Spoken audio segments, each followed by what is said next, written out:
Creí que ser diferente implicaba ser mejor y sobresalir.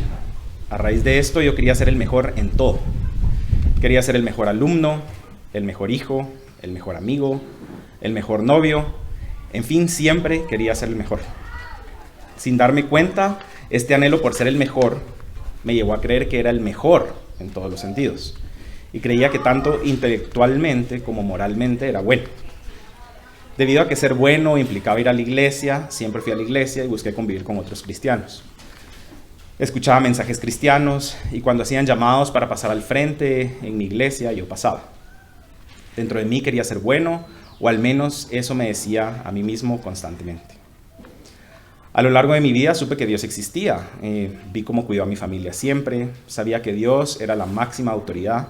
Sobre todo, sabía que los hombres necesitábamos de Él, pero realmente no entendía cuánto necesitábamos de Él y lo que esto implicaba.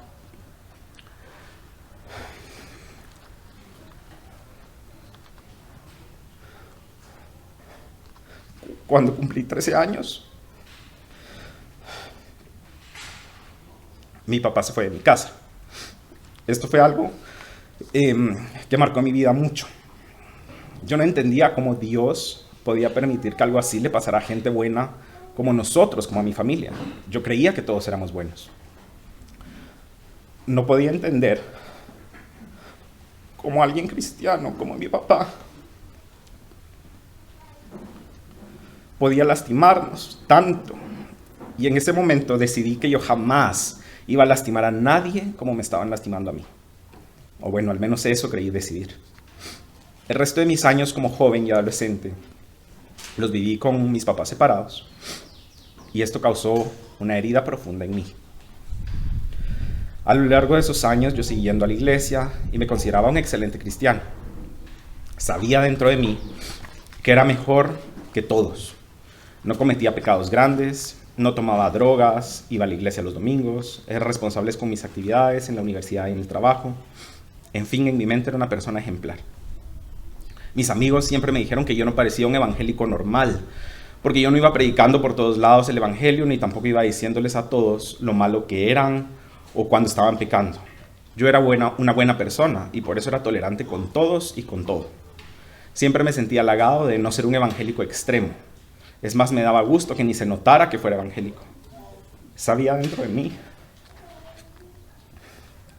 que eso era parte de ser bueno, ser tolerante y ser capaz de pasar desapercibido como evangélico, pero resaltar como una buena persona.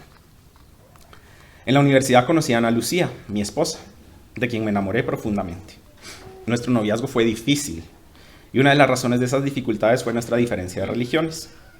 Sin embargo, siempre creímos que el Dios que los dos buscábamos era el mismo Dios. Y con esto como base, después de varios años de noviazgo, nos casamos.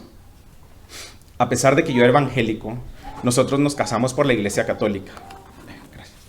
En mi mente, este era un ejemplo más de la bondad en mí.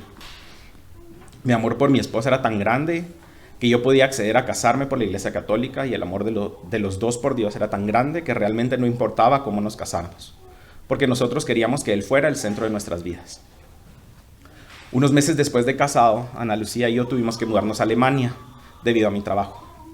Este viaje a Alemania yo lo llamo la mayor bendición, así como el mayor desierto. En Alemania tuvimos muchas dificultades al principio, propias de la adaptación a un nuevo país y cultura. Sin embargo, Dios nos cuidó y nos fue abriendo puertas cada vez que lo necesitamos. Durante nuestra estadía en Alemania, buscamos ir a la iglesia y tratamos de hacer las cosas lo mejor que pudiéramos. Ana Lucía, por su parte, tuvo un anhelo profundo de buscar a Dios, debido a que tenía una profunda urgencia de respuestas para poder ayudar a alguien en su familia. Ella empezó a leer la Biblia diligentemente, a buscar a Dios y a buscar tener una relación más profunda con Él. En ese momento yo me sentí mal y hasta un poco celoso de mi esposa, porque me daba celos que tuviera más deseos y disciplina para leer la Biblia y buscar a Dios más que yo. Algo que de acuerdo a mi idea de ser el mejor, yo como evangélico debía tener también. Sin embargo, traté de no pensar mucho en ese tema, porque estando en un nuevo país tenía muchas actividades que tenía que atender.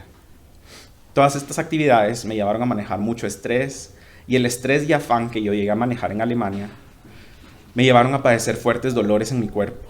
Estuve varias veces hospitalizado y tuve mucho dolor como nunca antes había tenido en mi vida. Bajé 30 libras de peso, no podía dormir y simplemente no me sentía bien. Muchas veces sentí que iba a morir y tenía mucho miedo. Como recuerdan, les dije que Alemania fue nuestro más grande desierto y la vivencia más difícil. Sin embargo, esto no fue por todo el dolor físico que yo pasé, por el miedo que tenía a morir o por esa sensación de estar próximo a morir. Alemania fue nuestro desierto más grande por el pecado que me acompañó a mí en mi estadía. En Alemania cometí muchos pecados de inmoralidad, mentiras, lastimé a mi esposa, no con golpes, pero emocionalmente. Hubo tantos pecados que no podría terminar de escribirlos si tuviera que listarlos. Lo más terrible de todo es que Alemania no era el único lugar en donde yo había pecado. En ese país, lejos de todo, me di cuenta que mi vida era una secuencia enorme de pecados y mentiras. Toda mi vida estaba llena de pecado, desde orgullo, mentira, desobediencia, inmoralidad. En fin, pecados tan atroces, tan sucios y tan duros, que nada de lo que yo hiciera podría borrarlos o cubrirlos. Esta montaña de pecado era perfecta para lastimar y causar dolor a otros. Y a mí, como yo había decidido a los 13 años que no iba a causar.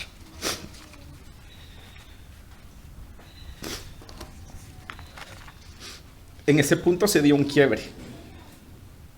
En ese momento, luego de ver mi vida, ver mi pecado, ver el dolor, ver a mi familia, a mi esposa y sobre todo ver lo lejos que me encontraba de Dios, entendí que fue lo que mis papás trataron de enseñarme al decirme que los hombres necesitábamos a Dios. Entendí que yo no era bueno, que era un pecador más y de los peores. Entendí que mis esfuerzos por ser el mejor, lo menos que habían hecho, era hacerme bueno de alguna forma.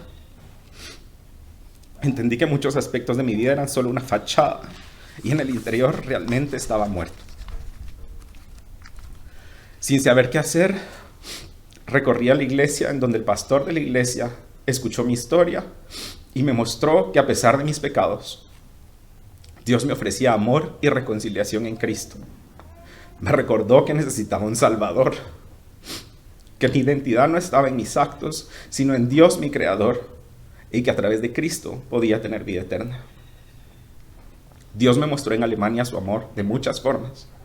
Perdonó mis pecados, me mostró misericordia a través del amor de ese pastor quien me predicó el Evangelio, y me llevó a revisar, repasar y entender todo lo que yo creí que conocía del Evangelio.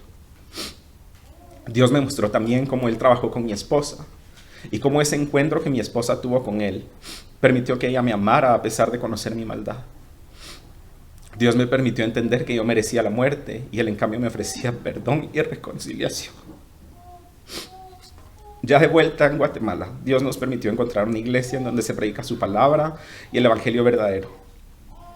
Aquí en Antorcha hemos podido conocer más de Dios, más de su palabra, más del amor de los hermanos y la bendición de tener hermanos en Cristo. Y hoy, gracias a Dios, mi esposa y yo vamos a bautizarnos. Haber llegado hasta aquí ha sido por Dios, por su amor y su misericordia. Nada ha sido por mí. Yo creía ser el mejor de todos, sin embargo hoy sé que no soy mejor que nadie. Hoy entiendo lo que Pablo dijo a Timoteo en 1 Timoteo 1:15. Palabra fiel y digna de ser recibida por todos, que Cristo Jesús vino al mundo para salvar a los pecadores, de los cuales yo soy el primero. Yo, al igual que Pablo, soy el primero de los pecadores. Gloria a Dios por Cristo, que salva a pecadores tan malos como yo.